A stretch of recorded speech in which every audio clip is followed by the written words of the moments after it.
Well, like I said, you all know I work at the hospital, but I don't know how many of you know, in addition to doing that, I'm a full-time seminary student. What that means is when I'm not at work, not with my lovely family, I am reading or writing. I have these thick church history books and systematic theology books, and I'm honestly fascinated by everything I'm reading, so that's good because I still want to do it. But it's overwhelming. There's a lot of information to take in. So I'm going to let you in on a secret. When I'm not studying theology, I want to watch mindless television to give my mind a break. My husband is not devouring theology books. He has a computer repair business. So when it comes to TV time, his idea is a little bit more cerebral than mine. He does not want to watch another reality show or an Animal Planet marathon about kittens, which maybe I would.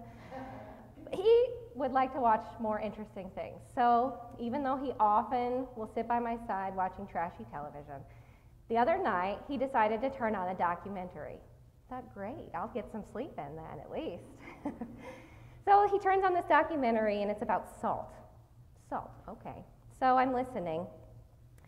And the announcer says, as announcers do, he just says in a loud voice, salt, it's not just for French fries. Human life depends on it. I thought, wow. I think part of my brain knew that importance of sodium in our bodies, but when he said that, I thought, human life depends on salt. This little grain, this little tiny thing, our lives actually do depend on it. I've seen a number of people at the hospital with imbalanced sodium or heart problems because of their salt intake. So it really, our human lives really do depend on salt. So you have this girl who is reading theology books this thick, watching a salt documentary, sermon idea. I started to remember that verse in the Sermon on the Mount that we read today about salt. I don't know about you guys, but my whole life, when I think about that verse, which I don't think about it often, it's one of those little ones that I don't think about, I've always sort of imagined that what Jesus meant was like I told the kids this morning. We need to be seasoners. We need to season life with our compassion. The forgiveness that he gave to us, we should openly share with others. And I kind of thought it was as simple as that. Well, you watch a documentary about salt, you can learn a lot of things about how it relates to the Christian walk. And that's kind of some of the things I wanted to talk to you about today. Like I said, during that, when Jesus shared that verse about salt, it was, let me give you some context. It was during the Sermon on the Mount. I think most of us are familiar with the Beatitudes. Blessed are those who are poor. We're familiar with those. Also during that sermon, he shared the admonishment, don't take the mote out of your neighbor's eye when you have a log sticking out of your own eye. He talked about judgment, about the laws, about not murdering or doing harmful things to people. So this sermon it's actually one of the most beautiful things that we have from Jesus' ministry that still lasts today. And sometimes I think about those people, those sometimes hundreds and sometimes thousands of people that followed Jesus, and I'm a little jealous that they got to hear him, they got to see him in live, in live person. But then I think we have all of his knowledge and we have all of these things saved. So really, we're blessed because we have the book that can teach us. So going back to salt, Jesus is sharing with his disciples, sharing with his followers that they are the salt of the earth. How many of you have heard salt of the earth? We're all familiar with that phrase. That's because Jesus told it that day. It was not a familiar saying to the Hebrew people. That's not to say that they weren't familiar with salt. In the Old Testament, salt had great significance. It was mentioned 35 different times in the Hebrew Bible. There was a salt ceremony that men would perform with other men. It was basically, I compare it to what we would call blood brothers today. You know how some boys will nick their hand and shake with their friend, and that's like their symbol of a friendship for life. Similar to that, the Hebrew people had a salt ceremony, and when they consumed salt together in this way that they had, it was unbreakable. The literature I read to prepare for today said that they would rather die than break a bond after they had had the salt ceremony. So salt was very significant to the Hebrews. So they, like me, listening to Jesus, started having ideas run through their mind. They didn't have TV. They didn't know that salt had 14,000 different uses. 14,000 different uses. Thanks for making me watch that documentary, because I learned a lot of things about how salt, or the image of salt, can relate to our Christian walk. And that's what I want to share with you today. One thing that I noticed is that salt works hard. If it has 14,000 different uses, what does it do? Well, salt used to be incredibly valuable. We could go to the store and pick this up for what, a couple dollars? Not so in antiquity, because we do need it to survive, and they used it to preserve meat and vegetables and fruit. It was of the utmost value. Even in different civilizations, salt has been currency. Salt has been money. There was a salt war. Lives were, blood was shed over salt. Salt has incredible value. So if we can use that idea and look at our Christian walk, going back to that Sermon on the Mount, what do we have that is of incredible value? If we're to be the salt of the earth, how are we salty? Well, he's given it to us. He's given us the good news, the message of our forgiveness, our eternal life, the good news that Jesus died and rose again. That's what makes us salty. And we have been given this incredibly valuable good news. And we are able to spread it, just like you would spread salt. The same thing goes for that message when we think about salt. It has incredible value, but it also has been preserved, hasn't it, through the ages. Our grandparents and great-grandparents and thousands of years ago, they have shared the message of the good news, keeping it pure. Salt also purifies, keeping the message pure. Sometimes I think about people who claim to be Christians but really misrepresent our God, really misrepresent our faith. An example that I think springs to mind immediately is the Westboro Baptist Church. Are you all familiar with them? Those people that hold up the signs at funerals and they say horrible things, and they're not Christians. They have contaminated the message of God. This pure and valuable message has been contaminated. So salt not only preserves, but it can clean. Salt is a cleaning agent. We've been called to not only preserve it, but make sure that it's the clean, true message.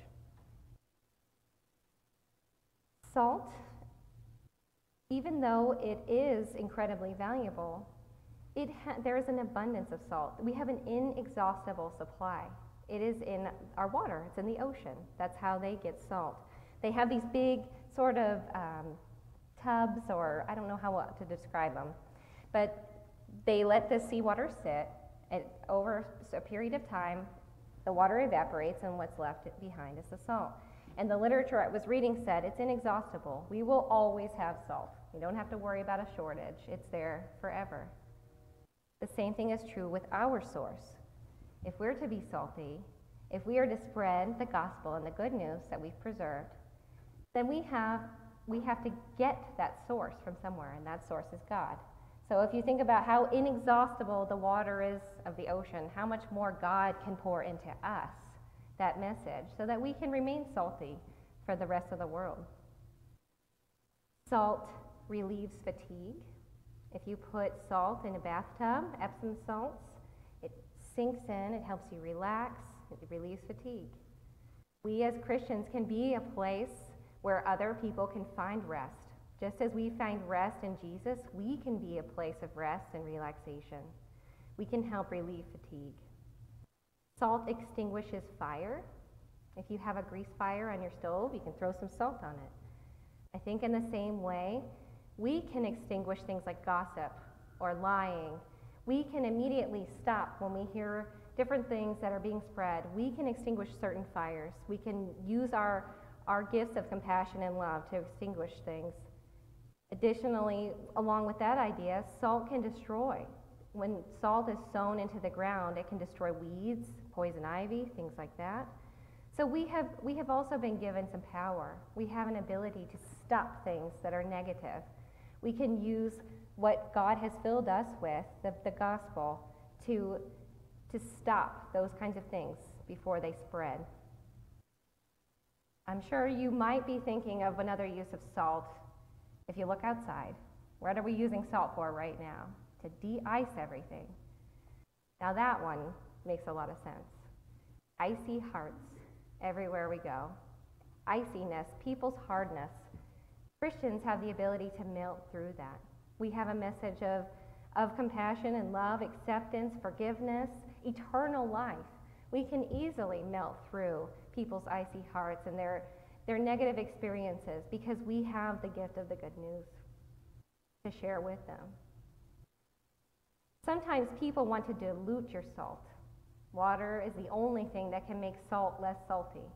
And so people would like to throw water on you sometimes and dilute what Jesus has done for you. Earlier, we talked about how the devil does that and how different influences in our lives can do that. Our circumstances can dilute our salt. But the thing about salt is, it's not salty some of the time. It is salt. It's always salty. So as a Christian, spreading that message is not just what we do, it's who we are. We are the salt of the earth. And like Jesus warned his disciples, tasteless salt, salt that isn't salty, is worthless. It's garbage. So the important thing about salt, yes, it can de-ice roads. Yes, it can flavor our food. It even makes some polymer plastics. It can only do that when you use it. Salt's value is in its application, just like the gospel. Jesus died for us, and that is wonderful. But if he had done that and no one believed, and no one took the message into their heart and applied it, then it would be worthless and have no value. And that is something we've been cautioned against with our good news. Another thing about salt is, if you think about in your favorite dish, I made a joke earlier with the kids that sometimes food is terrible, so we have to, not the cafeteria food at the hospital though, just so you know, it's good. But salt by itself is awful. Salt is an enhancer. It enhances things. And salt shouldn't call attention to itself. When you bite into your favorite meal, you should notice a good blend. And that's the same thing for us. When we are in our Christian walk, we shouldn't call attention to ourselves, but rather to the glory of God, to the whole picture. It's not about us, it's about him. We can risk being too salty, like we were talking about. If you have too much sodium, that's a problem. Too much salt, what would that look like? As I was thinking about this, I remember many times in my ministry, I have talked to people both at the hospital and in life who say, you know, I don't go to church because I had a pastor who did this 15 years ago, or this really churchy person was very negative to me, and so I never go back. I definitely think the responsibility is on them to have a relationship with their God, but somebody was too salty for them and left a bad taste in their mouth about our God, and I think we can risk that as well with judgment and different negativity things. Another thing about salt is that it used to be used much more often. Many of our daily activities, like with cleaning, it used to be salt. Have you ever seen Grandma put vinegar and baking soda on things to clean instead of Mr. Clean or the spray stuff that you buy at the store? The more modern we get, the more chemicals we use and the less old remedies that we use. For an example, did you know that salt water could easily replace chlorinated water in swimming pools? It has the exact same reason and purpose and effect, but we still use chlorine. Chlorine burns our eyes, burns our skin, it can discolor clothing. Salt is actually better for swimming pools. I think if we can use our analogy that we've been using, in our modern time, people are not spreading the gospel or talking about these things the way that they used to. Things have gotten more convenient. Things have gotten more what we can get in an instant is what people care about, not the full message. And so I think now our world is less salty than it has ever been. Just as it was important for Jesus to warn the disciples, I think it's even more important today. that we have less and less people who are seasoning our world.